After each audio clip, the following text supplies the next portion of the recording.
এখন আমরা দেখবো হচ্ছে ইংলিশ রিটেন নিয়ে। আচ্ছা, সো এই ভিডিওটা তোমাদের জন্য অনেক বড় হচ্ছে, বাট একটা ভিডিওতে আমি সব জিনিসপত্র কভার করে দিচ্ছি অ্যান্ড এই ভিডিওগুলো আমরা ছোট করে দিয়ে দিব তোমাদেরকে। বাট এই ভিডিওটা তোমাদের জন্য অনেক ইম্পর্টেন্ট একটা ভিডিও, মানে একদম তুমি ঢাবি খয়েন্টে চান্স পাওয়ার জন্য তোমার যা যা লাগবে সব কিছু নিয়ে কথাবার্তা বলেছি এই ভিডিওটাতে। সো সবাই একটু দেখবা, ফ্রেন্ডদের কাছে শেয়ার করে দিও। সো ইংলিশ রিটেনের ক্ষেত্রেও সেম, আমাদের কিন্তু সেই 20 মার্কের প্রশ্ন আসতেছে এখানে অ্যান্ড 5 মার্ক কিন্তু 5। বাট তোমার এটা আসলে দেখে লাভ নেই। বিষয়ে তুমি বাংলাতে 5, ইংলিশে 5, 10 তুমি পাবা না, চান্স পাবা না, ঠিক আছে, বলে দিলাম। আর চান্স যদি পাও, মানে কোনো সাবজেক্টই ছোট না, বাট তুমি শেষের পজিশনে মানুষ যে সাবজেক্টগুলো পায় তুমি সেইগুলোই পাবা, ঠিক আছে। তারপর দেখো সিলেবাসে কি কি আসে। প্রথমত আসে তোমার শর্ট প্যারাগ্রাফ। ওকে, এটা হচ্ছে মানে এখন পর্যন্ত প্রতি বছর এসেছে শর্ট প্যারাগ্রাফগুলো, প্রতি বছরই। সো তোমাকে শর্ট প্যারাগ্রাফগুলো ভালো মতো পড়তে হবে অ্যান্ড শর্ট প্যারাগ্রাফগুলো কিন্তু মেইনলি ইংলিশ ফর টুডে বইয়ের যে কনসেপ্টগুলো আছে সেইখান থেকে আসে। তারপর দেখো সেন্টেন্স মেকিং এ তোমার কই থেকে আসে, তোমার ইংলিশ ফর টুডে বইতে যে কিছু ওয়ার্ড আছে, যেমন ধরো অ্যাপার্থিড একটা ওয়ার্ড। হ্যাঁ, সো অ্যাপার্থিড ওয়ার্ডটা থেকে তোমাকে জানতে হবে এটার মানে কি। এখন তুমি যদি এরকম ফাইজলামি করো যে ভাই আমি যদি এমন করি, ভাই আমি এমন দিব যে অ্যাপার্থিড ইজ অ্যান ইংলিশ ওয়ার্ড, ভাই অ্যাপার্থিড ইজ আ নাউন, এসব উল্টাপাল্টা জিনিস করলে মার্ক দিবে না, ঠিক আছে। ডিওর টিচাররা দুধু খায় না, হ্যাঁ, তারা বুঝে যে আসলে কি করতে হয়। তারপর দেখো এখানে এক্সপ্লেনেশনে কি কি আসে, তোমাকে explain with the reference to the context. মানে তোমার যে ইংলিশ ফর টুডে বইটা আছে, সেই ইংলিশ ফর টুডে বইটাতে তোমার যে জিনিসপত্র আছে, যেমন কবিতা আছে, কিছু তোমার টেক্সট আছে, সেই টেক্সট, যেমন তোমার ধরো যে ড্রিমস নামে 2টা কবিতা আছে, হ্যাঁ, এই ড্রিমস কবিতাটা, তারপর আরো বেশ কয়েকটা কবিতা আছে। এই জিনিসগুলোকে তোমার ভালো মতো পড়তে হবে এবারটা বোঝার জন্য। অ্যান্ড আমাদের যে রিটেন কোর্সটা আছে, এই কোর্সের মানে যে ক্লাসগুলো হবে সেখানে অর্ক ভাই একদম ধরে ধরে ভালো মতো কবিতাগুলোকে একদম মাখন করে দিবে, ঠিক আছে। সো এটা তোমরা আমাদের কোর্সটাতে ভর্তি হতে পারো। তারপর দেখো যে তোমরা বলতে পারো যে ভাই বারবার খালি কোর্সের কথা বলতেছেন কেন, কারণ ভাই তোমাকে বাঁচাচ্ছি আমি, মানে ভালো একটা জিনিস তোমাকে আনতেছি, আমি ভালো দিকে টানতেছি, অন্য কোথাও গেলে বুঝতে পারবা, তখন ঘুরে আসতে পারো অন্য কোথাও গিয়ে। তারপর দেখো যে gap filling with or without close, এটা আসে কিভাবে, এটাও মেইনলি ইংলিশ ফর টুডে থেকে আসে। ইংলিশ ফর টুডে টেক্সট যেগুলো আছে সেই টেক্সটগুলো থেকে মেইনলি এই জিনিসপত্রগুলো আসে।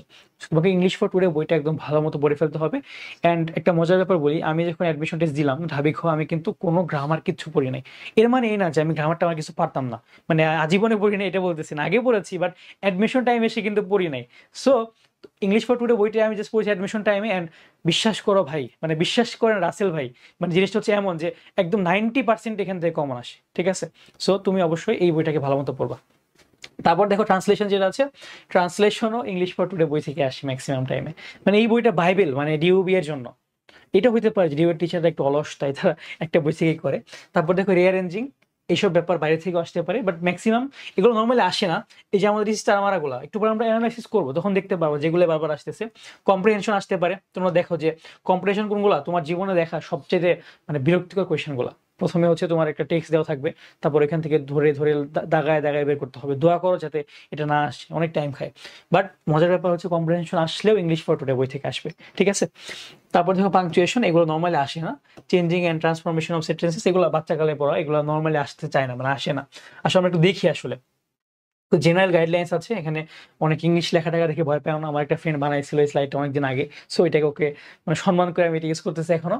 তো you should write grammatically correct sentences, অবশ্যই ভাই গ্রামাটিক্যালি অবশ্যই মানে কারেক্ট সেন্টেন্স লিখতে হবে তোমার। তুমি এরকম লেখো যে I am do the work, I am I am done the work, মানে হবে না। এইসব ওয়ার্ড লিখলেই মানে ডিউয়ের ইংলিশ টিচার মানে এদের মতো ইগোওয়ালা মানুষজন দুনিয়াতে নাই। এইসব দেখলেই তুমি বাদ, বিশ্বাস করো। তুমি পরে একটা ঠিক লাগবে, ওইটা তো তোমার মার্ক কেটে দিবে। সো এই ধরনের ভুল করা যাবেই না কোনোভাবে, মানে আই এম ডু এই ধরনের ওয়ার্ড যাতে সেন্টেন্স যাতে কখনো না আসে। তারপর your sentences should be coherent with each other, মানে একটা লাইন লিখতেছো আকাশে, আরেকটা লাইন তুমি একদম মাটিতে নামাই দিচ্ছ, সেটা হওয়া যাবে না। মানে তুমি যে আসতেছো লিখতেছো একটা মানে প্যারাগ্রাফ লিখতেছো, যাতে একটা লাইনের সাথে একটা লাইন যাতে একদম একটা ব্যাপার স্যাপার আসছে না, নদীর যে ঢেউগুলো আসে খুব সুন্দরভাবে আসে না, তোমার লেখাগুলো এরকম ঢেউয়ের মতো আসবে। এই ঢেউয়ের মতো লিখতে গেলে তোমার ওরকম হায়ার ক্লাস করতে হবে ইংলিশ রিটেনে, ঠিক আছে। এরপর দেখো তোমার এখানে যে use of varied sentence structure, simple, complex, compound and synonyms for different words. আচ্ছা, এখানে একটা মজার ব্যাপার বলি, আমাদের টাইমে তোমার ধরো একটা প্যারাগ্রাফ আসছে, সেটা কি, সেটা হচ্ছে মানে বাংলাদেশে তোমার হচ্ছে টার্সিয়ারি লেভেলের এডুকেশন নিয়ে। সো আমাদের ম্যাক্সিমাম পোলাপানি বুঝে নাই টার্সিয়ারি লেভেল এডুকেশন কোনটা। সো এটা মেইনলি তোমার হচ্ছে হায়ার এডুকেশন, যেটা ইউনিভার্সিটি লেভেলের।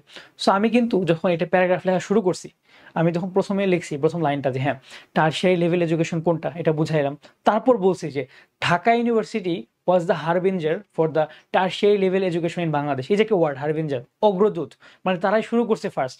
এটা দেখেই তো একটা টিচারের একদম হ্যাঁ হয়ে যেতে পারে অনেক কিছু, ঠিক আছে। সো তুমি দেখো এরকম সুন্দর কিছু ওয়ার্ড তোমাকে ইউজ করতে হবে, লিখতে হবে। এগুলোর জন্য তোমাকে তুমি হচ্ছে ট্রিক্স খাটাইতে পারো। তুমি হচ্ছে ইংলিশ ফর টুডে। আচ্ছা একটা মজার ব্যাপার শেয়ার করি, গত বছর আমি হচ্ছে 10টা প্যারাগ্রাফের সাজেশন দিয়েছিলাম, মানে ডিওবি ইউনিটের জন্য। 10টা থেকে কিন্তু কমন পড়ে গেছে একটা। সো অবশ্যই আমাদের কাছে তোমার ভর্তি হওয়া উচিত, অ্যান্ড ভর্তি না হলেও অ্যাটলিস্ট আমাদের ফ্রি ভিডিওগুলো তোমার দেখা উচিত, অনেক কিছু পেয়ে যাবা। সো তুমি ওই 10টা প্যারাগ্রাফ যদি একদম সাজিয়ে গুছিয়ে সুন্দর সুন্দর ওয়ার্ড ইউজ করে লিখবা, তাহলে কিন্তু মার্ক পাবা, ঠিক আছে। তারপর দেখো এখানে আর সেন্টেন্স কিন্তু সেম সেন্টেন্স লেখা যাবে না, একদম সবগুলো নর্মাল নর্মাল সেন্টেন্সে লিখে দিলা ওইগুলো তো হবে না। একটু ট্রাই করো একটা কমপ্লেক্স সেন্টেন্সে লেখার, একটা কম্পাউন্ড সেন্টেন্সে লেখার। তারপর হচ্ছে একটা প্যারাগ্রাফের আসলে কিভাবে আগানো উচিত, প্রথমে তোমার টপিক সেন্টেন্স লেখা উচিত। হ্যাঁ, একটা প্যারাগ্রাফের টপিক সেন্টেন্স কি, যে তুমি প্রথমে সেটাকে আলোচনা করবা, তারপর হচ্ছে তোমাকে সাপোর্টিং ডিটেলস দিতে হবে, তারপর আস্তে আস্তে আঁকাবা, কিভাবে আঁকাবা, তারপর একটা কনক্লুশন দিবা। এসব অর্ক ভালো বুঝি, আমি ইংলিশ কম পারি, ও পড়াই দিও তোমাকে, ঠিক আছে। তারপর দেখো এখানে preparing an outline in your mind for your answers will help you to organize your writings. আমি বলি এটা মাইন্ডে না, এটা তুমি হচ্ছে খাতায় করবা, তোমার প্রশ্নে করবা, অবশ্যই রাফ করবা। ইংলিশ রিটেনের প্যারাগ্রাফের জন্য রাফ মাস্ট। রাফ না করে কোনোভাবেই লিখবা না। রাফ করবা কি হবে, তুমি অল্প অল্প করে জাস্ট লিখে ফেলবা, 2 মিনিট একটা রাফ করবা, তোমার কোন সেন্টেন্সটা কি হবে। ইংলিশ রিটেনে আমি কিন্তু 15 বা 16 পেয়েছিলাম 20-এর মধ্যে। সো এখানে কিন্তু আমি মানে টোটাল বলতে পারে আগাই গেছি, বাংলায় অনেক কম, বলবো না সেটা, সেটা বলতে লজ্জা লাগতেছে। যাই হোক, মানে একটা এই সময় একটা মিম আসছে না, আমি বলবো না, শরম করে, মানে এরকম অবস্থা আর কি। ইংলিশ বাঁচাই দিয়েছে আমাকে, ওকে। তারপর দেখো যে you must keep in mind the time. Time ভাই খুব, মানে টাইম স্ট্রেস খুবই বাজে একটা জিনিস, মানে রিটেন পরীক্ষায় তুমি বুঝতেও পারবো না টাইম কোন দিক দিয়ে যাচ্ছে। সো তোমাকে টাইমটা খেয়াল রাখতে হবে, অ্যান্ড একদম ভালো মতো লিখতে হবে। এই তো এখন আমরা অ্যানালাইসিস করবো যে আসলে বিগত বছরগুলোতে কি কি এসেছে। আমরা যদি গত বছরটা দেখি, এখানে এসেছে কি একটা শর্ট প্যারাগ্রাফ, সেটা কি how education can enlighten one's life. এটা কই থেকে আসছে, এটা হচ্ছে ইংলিশ ফর টুডে বই থেকে আসছে। অ্যান্ড সারপ্রাইজিংলি আমি কিন্তু এটা হচ্ছে 10টা সাজেশন দিয়েছিলাম প্যারাগ্রাফের, এর মধ্যে একটা ছিল। সো ইনশাল্লাহ এবছরও কমন আসবে, তোমরা আমাদের সাথে কানেক্টেড থাকো। এটা 10 মার্ক, এই 10 মার্কের মধ্যে তুমি মানে 9 পাওয়া পসিবল, তুমি যদি ওইভাবে লিখতে পারো। তুমি যদি প্রিপেয়ার করে যাও আগে থেকেই 10টা প্যারাগ্রাফ, 9 পাওয়া মোর দেন পসিবল, ঠিক আছে। তারপর দেখো একটা এক্সপ্লেনেশন আসছে, সেটা কি ডোন্ট জাজ আ বুক বাই ইটস কভার। তো তুমি হচ্ছে যদি এটা শুরু করো এভাবে, হ্যাঁ আমি হচ্ছে একটা তামিল মালায়ালাম সিনেমাতে দেখছিলাম একটা হিরো এই কথাটা বলছিল, তার তো হইলো না। তাকে সুন্দরভাবে লিখতে হবে এটা আসলে কি, মানে একটা মানুষকে বা কোনো জিনিসকে আমরা তার যে বাইরের রূপ, বাহ্যিক রূপ যে দেখি, মানে মানে আউটসাইড যেটা দেখি, সে কিন্তু ভেতরে সে তেমন নাও হইতে পারে। তার সাথে মিশতে হবে, জানতো, তারপর তুমি বুঝতে পারবা। মানে বাইরে দেখে কাউকে জাজ করা যাবে না, এটা আমরা অনেকেই করি আমাদের লাইফে। যাই হোক, এটা হচ্ছে তোমাকে প্র্যাকটিস করতে হবে 5 মার্কের। সেন্টেন্স মেকিং, সেন্টেন্স মেকিং এর ক্ষেত্রে আমাকে অনেক পোলাপান নক দেয় পরীক্ষার আগে আগে, যে ভাই সেই টেকনিক পাইছি। কি টেকনিক ভাই, কি পাইলা? যে ভাই এরকম যে একটা ওয়ার্ড দিবে, যে তারপর আমি লিখবো হবে I don't know the meaning of this word dash, মানে কি একটা বুদ্ধি ভাই, বিগ ব্রেন টাইম। এইসব লিখলে তুমি 0 পাবা, কোনো মার্ক পাবা না। এটা কি টিচার বুঝতেছে না যে তুমি এখানে ফাইজলামি করতেছো? এগুলো পাওয়া যাবে না। তারপর দেখো আগের সেশনে এখানে প্যারাগ্রাফ এসেছে কি ইম্পর্টেন্স অফ গুড ম্যানার্স, এটা 10 মার্ক। এখানে এক্সপ্লেনেশন আসছে where there is a will there is a way, এটা করবা। তারপর সেন্টেন্স মেকিং, এটা তো ছোটবেলা থেকে করে আসতে এইসবের গল্প, ঠিক আছে। তারপর দেখো এখানে সেন্টেন্স মেকিং আছে যে 5টা, এটা আসতেছে। এই সেন্টেন্স মেকিং বলো, শর্ট প্যারাগ্রাফ বলো, এক্সপ্লেনেশনটা মাঝে মাঝে বাইরে থেকে আসে, বাট এই জিনিসগুলো মানে সেন্টেন্স মেকিং, প্যারাগ্রাফ, এগুলো একদম 100% ইএফটি বই থেকে আসতেছে। মানে তুমি 15 মার্ক কমন পাচ্ছ, তুমি যদি একটু পড়াশোনা করো, তোমার 15 মার্ক একদম কমন, ঠিক আছে। এরপর দেখো এখানে আছে 22 সেশনে, আমার সেশনে যেটা, এই যে টারশিয়ারি লেভেল এডুকেশন, দেখছো ভাই কিন্তু চাপা মারে না, মানে সত্যি কথা বলে বলি, এটা আসছিল, এটা 10 মার্কের ছিল। তারপর হচ্ছে অ্যাডোলসেন্স নিয়ে তোমার হচ্ছে একটা এক্সপ্লেনেশন আসছিল যে while adolescence is a time of tremendous growth and potential, it is also a time for considerable risks. মানে এই যে এটা কিন্তু 18 বছর বয়স কবিতার একটা ইয়ে আসছে, এটা ইএফটি তো আছে, এরকম একটা ইয়ে পড়ে গেলে পারবা। তারপর সেন্টেন্স মেকিং সেম, এখানে 5 মার্ক আসছে, ওকে। তারপর দেখো আমাদের রিটেন কোর্সে এই জিনিসটা একটু দেখে নিও। তারপর 21 সেশনে দেখো ইম্প্যাক্ট অফ ক্লাইমেট চেঞ্জ, এটা নিয়ে একটা 10 মার্কের প্যারাগ্রাফ আসছে, এটা তোমার ইএফটি বই থেকে আসছে। এক্সপ্লেনেশন আসছে কি ড্রিম, এই যে বললাম যে কবিতা টবিতা যেগুলো আছে, এটা তোমার হচ্ছে লাংস্টন হাজিসের যে কবিতাটা আছে সেটা দিয়ে দিছে। তোমার ড্রিম কবিতা কিন্তু 2টা আছে তোমার বইয়ে, সো এটা ভালো মতো পড়তে হবে। কবিতাগুলো একদম ভালো মতো এক্সপ্লেনেশন সহ বুঝে শুনে, থিম রাইটিং কিভাবে করতে হবে সবকিছু বুঝে শুনে পড়তে হবে এগুলো, ঠিক আছে। এগুলোর জন্য অর্ক ভাইয়া আছে, আমি ইংলিশ অনেক উল্টাপাল্টা বলতেছি, অর্ক ভাইয়া তোমাদেরকে এগুলো ঠিক করে দিবে। আর সেন্টেন্স মেকিং আছে, এগুলোতে তোমার 5 মার্ক, ওকে, এটাও দেখে নিবা। 20-21 সেশনে আসলে কি আসছে দেখি, national tourism and the COVID-19 outbreak. Same দেখো, সেম প্যারাগ্রাফই আসতেছে, এইটাও তোমার বই থেকে আসতেছে, এএফটি বই থেকে আসতেছে। Gap filling with the clues, মানে ক্লুজ দেওয়া আছে। ইভেন এটা তোমার এএফটি বই থেকে আসতেছে, মানে পাগল হয়ে যেতেছি এএফটি বই বলতে বলতে। ডিউবিতে চান্স পাওয়ার জন্য যদি আমি 3টা ওয়ার্ড বলি, কি বলবো জানো? ইএফটি, তারপর সে ভুলে গেছি, একটু ঠিক করতে দাও। ইএফটি বলবো একটা, তারপর যে কোনো একটা জিকে বই, জিকে মানে সাম্প্রতিক জিকে, ইএফটি, সাম্প্রতিক জিকে, আর হচ্ছে বাংলা টেক্সট বুক। এই 3টা ওয়ার্ড দিয়ে তুমি হচ্ছে ডিওবিতে ইজিলি চালা চান্স পেয়ে যাবে, ঠিক আছে? এগুলো মাস্ট পড়বা। কমপ্লিটিং এ স্টোরি, এটা তোমার আগে আসছিল 20-21-এ, মনে হয় না যে এই সামনের দিকে আসবে। মানে এই রিসেন্ট টাইমস তুমি দেখতে পাচ্ছ যে একটা নির্দিষ্ট প্যাটার্ন ফলো করতেছে, আর নির্দিষ্ট প্যাটার্ন ফলো করতেছে মানে যে এবছর করবে সেটাও বলতেছি না আমি, ঠিক আছে? পরীক্ষার পর এসে বলবো যে ভাই আপনি এটা বলছেন আসে নাই। সবই প্রিপারেশন নিবা, বাট যে জিনিসগুলো আসার মতো মাস্ট, সেগুলো একদম খায়া ভাজা পরে খেয়ে ফেলবা একদম, ঠিক আছে? একদম আসলে একদম লাফালাফি করে অ্যান্সার দিবা। যাই হোক, তারপর দেখো যে মানে ইংলিশ রিটেনে ভালো করার জন্য কিছু সাজেশন আছে, যেমন read the EFT book diligently. ভাই পাগল হয়ে যেতেছি ভাই, মানে এটা বলতে বলতে। ইএফটি বই পড়ো, মানে আজীবন পড়ো নাই, এবার একটু এটাকে একটু মান সম্মান দাও। এটা তোমাকে ফেরত দিবে এগুলা, ঠিক আছে? পরীক্ষার পরে বুঝবা যে তুমি কি জিনিস পড়ছিলা। তারপর you should have a very good grasp of all the ideas in the book. তোমাকে আইডিয়াগুলো নিতে হবে, যেমন কল্পনা চাওলানের টেক্সট আছে, তারপর তোমার ধরো যে মার্টিন লুথার কিংকে নিয়ে টেক্সট আছে, তারা আসলে কি করেছে, ভ্যালেন্টিনা টেরেস্কোভাকে নিয়ে আছে, তোমার কোভিড-19 নিয়ে টেক্সট আছে, বর্তমান এডটেক নিয়ে কিছু টেক্সট ঢুকিয়ে দিয়েছে বইয়ের মধ্যে, তোমাদের তো নাও থাকতে পারে, আমার খেয়াল নেই। সো এইগুলো তোমাকে একদম ভালো আইডিয়া থাকতে হবে, ওকে? তারপর দেখো যে understand the poems line by line and word by word, pay special attention to important sentences of the other text. মানে তুমি যখন পোয়েমগুলো পড়বা, পোয়েমগুলো পড়ার টাইমে তুমি হচ্ছে একদম ভালো মতো যে আসলে কোন কনটেক্সটে লেখা। একটা পোয়েম ভালো মতো পড়ার নিয়ম হচ্ছে কি, তুমি আগে দেখবা যে যে কবিটা যে লিখেছে কবিতাটা, সে আসলে কোন টাইমের কবি, সে ইন্ডাস্ট্রিয়াল রেভলিউশন টাইমের কবি না কোন টাইমের কবি। দেখো তোমার বইতে কিছু কবিতা পাবা যে তোমার একটা ছেলে হচ্ছে, আমার মনে পড়তেছে না খুব ভালো মতো, তার হচ্ছে হাতটা তুমি কেটে যায়, মিলে তার হাত কেটে গেছে, কবিতার নামটা আমার মনে নাই। সো ওইটা আসলে কোন টাইমের, সে আসলে কি মিন দিচ্ছে। তারপর আমেরিগো নামে একটা টেক্সট আছে, একটা ছেলে, ছোট ছেলে, সে হচ্ছে তোমার ধরো যে ছোট ছেলে, তার বাবা মা ডিভোর্স হয়ে গেছে, সে নিজেই কাজ করতেছে, একটা ছন্নছাড়া ছেলে। এইটা কোন টেক্সট টাইমের, মানে কোন টাইমের, প্রি মডার্ন টাইম নাকি ইন্ডাস্ট্রিয়াল রেভলিউশন টাইম না কোন টাইমের, এইগুলো আগে পড়বা। কবিটা কোন টাইমের সেটা আগে দেখবা, তারপর কবিতা কেন কোন টাইমে লিখছে সে, তার লাইফটা একটু দেখবা, তো তুমি মজা পাবে ভাই বললে, ঠিক আছে? মানে ডিরেক্ট মানে মুখস্থ করলে আসলে মজা নাই। মানে সত্যি বলতে কি, একটা প্রসেস আছে, তুমি যদি এই প্রসেসের মধ্যে যাও একদম মেনটেন করে, দেখবা যে মজা, মানে এই যে 3 মাস তোমার জার্নি, তুমি দেখবা যে মিস করবা এটাকে, ঠিক আছে? যদি ভালো মতো পড়তে থাকো। তারপর দেখো যে সেন্টেন্স মেকিং এর ক্ষেত্রে তুমি কি করবা, know the meanings and applications of the words in the text book. English for today মানে বইটা কিভাবে পড়বা সেটা নিয়ে আলাদা একটা ভিডিও দিব, বাট এখানেই বলি একটু ইয়ে করে। ইংলিশ ফর টুডে বইটা পড়ার টাইমে প্রথমবার যখন পড়বা, তুমি জাস্ট গো থ্রো করবা, জাস্ট একটা বার্ডস আই ভিউ দিবা, মানে ওভারভিউ দিবা। একটা ওভারভিউ দেওয়ার টাইমে তুমি জাস্ট যে ওয়ার্ডগুলো পারো না সেগুলো মার্কিং করো। সেকেন্ড টাইম যখন তুমি পড়তে যাবা, তখন ওইগুলো গুগলে সার্চ করো, সার্চ করে করে তুমি হচ্ছে দেখবা মিনিংগুলো কি কি, দেন তুমি একদম ভালো মতো সুন্দর করে পড়বা। 3 স্টেপে যদি ভালো মতো পড়তে পারো এফটি বই থেকে, তোমার কিছু আটকাবার।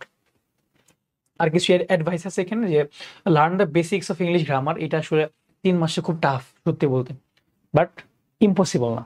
তুমি যদি এখন থেকে শুরু করো, বেসিকগুলো একদম নাউন, প্রোনাউন, ভার্ব, একদম শুরু থেকে টেন্স, বেসিক কিছু জিনিসপত্র, রাইট ফর্ম ভার্বস, এগুলো লাগবে। এগুলো ছাড়া তুমি লিখতেও পারবা না। এগুলো যদি না পড়ো ঠিক মতো, তখন তুমি যে I am done the work এসব লিখবা। তারপর দেখো practice writing your thoughts and experiences everyday in a journal from today. So দেখো এখানে বলছে তুমি যে বর্তমানে কোনো নিউজ পেপার, মানে আজকের দিনে কোনো নিউজ পেপার থেকে তোমার থটগুলো লিখতে, বা তোমার আজকে লাইফে কি হয়েছে এগুলো থেকে লিখতে, এগুলো লিখতে পারো। এন্ড এগুলো লিখে তো কাউকে না কাউকে দেখাইতে হবে, তাই না? খালি লিখলেই তো হবে না, তোমার তো কোচিং এর ভাইকে নিয়ে যদি তুমি দাও, সে দেখে দিবে না, আসলে তো টাইমটা নাই। সেই জিনিসটারই সমাধান হচ্ছে আমাদের প্রাইভেট প্রোগ্রামটা। তোমার একটা লিখতে মন চাচ্ছে, তুমি লিখলা, অর্ক ভাইকে কল দিলা যে ভাই দেখে দেন, ভাইয়া তো দেখে দিচ্ছে। এন্ড অবশ্যই বলবো তোমার প্রাইভেট প্রোগ্রামে ভর্তি হবে, অর্ক ভাই যাতে রাতে ঘুমাইতে না পারে এমন পরিমাণ লেখা জমা দিবা, লিখে লিখে, ঠিক আছে? আমাকে বেশি দিও না, অর্ক ভাইকে বেশি বেশি দিবা। তারপর দেখো যে write summaries of lessons after reading them. সামারিগুলো তোমাকে লিখতে হবে। ধরো তুমি একটা টেক্সট পড়লা, টেক্সটটা কি নিয়ে, ইকো ট্যুরিজম নিয়ে। ইকো ট্যুরিজম নিয়ে তখন তুমি তোমার থটস গুলো লিখলা, বা জিনিসটা কি পড়ে গেলে, তুমি যখন পড়ার পরে তুমি যখন একবার লিখো জিনিসটা, সেটা কিন্তু মাথায় সেট হয়ে যায়। সো এই কাজটা তোমার করতে হবে। তারপর হচ্ছে learn to write a paragraph following the proper rules. আচ্ছা, এইটার জন্য তোমার কিন্তু অর্কর যে ক্লাসটা আছে প্যারাগ্রাফের, মানে যে ক্লাসটা রিটেন কোর্সে করাবে, ফ্রি একটা ক্লাস আমরা দিয়ে দিব। সেই ক্লাসটা নিয়ে আসলে সিয়াম ভাইয়া আমাদের আছে, তোমরা আমাদের পেজে নক দিও যে ভাই সিয়াম ভাইয়ের ফ্রি ক্লাসটা দিন। ওই ক্লাসটা করলেও তুমি ভালো মতো করতে পারবে। আসলে একটা প্যারাগ্রাফে যে তোমার হচ্ছে প্রথমে তোমার টপিক সেন্টেন্স লিখতে হয়, সাপোর্টিং ডিটেলস লিখতে হয়, তারপর আস্তে আস্তে কি কি যেন আরো আছে আমি ভুলে গেছি, এগুলো করে যে তুমি প্যারাগ্রাফটা লিখবা সেইভাবে তোমাকে পড়তে হবে, লিখতে হবে। কারণ ডিইউতে কিন্তু মানে যারা খাতা দেখে ডিওর ইংলিশ টিচার, তারা কিন্তু ফার্স্ট ইয়ার একটা কোর্স করায়, ওদের কোর্সে কিন্তু একদম প্যারাগ্রাফ রাইটিং না বা এসে রাইটিং নামে একটা কোর্স থাকে, এগুলো পড়ায়। তুমি যদি আগে থেকেই সব মেনটেন করে লিখতে পারো, স্যার ব্যাপক খুশি হয়ে যাবে। এই প্যারাগ্রাফ ধরেই তোমার বাকিগুলো মার্কও কিন্তু উঠে যাবে, ঠিক আছে? এভাবে পড়তে হবে।